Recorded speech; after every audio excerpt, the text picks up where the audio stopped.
Hello everyone, welcome to our channel Ki and Dev. Lohri is coming, so Dev will be making fire by using his hand cutouts. For this we need popsicles, fevicol, sketch pen for tracing the hand, scissor, and for making the fire we need 3 colored sheets: yellow, red and orange.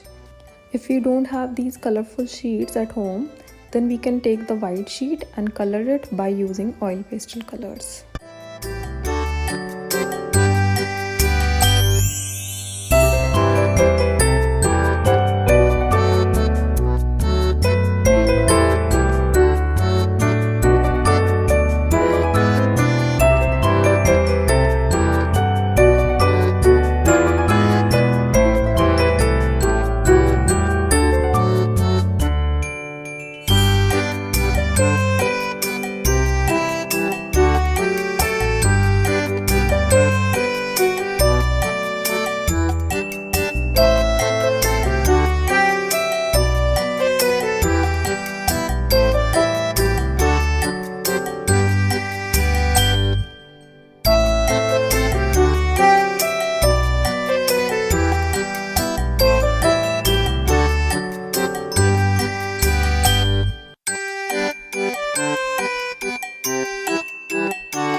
So this is the firecraft that Dev has done for Lohri.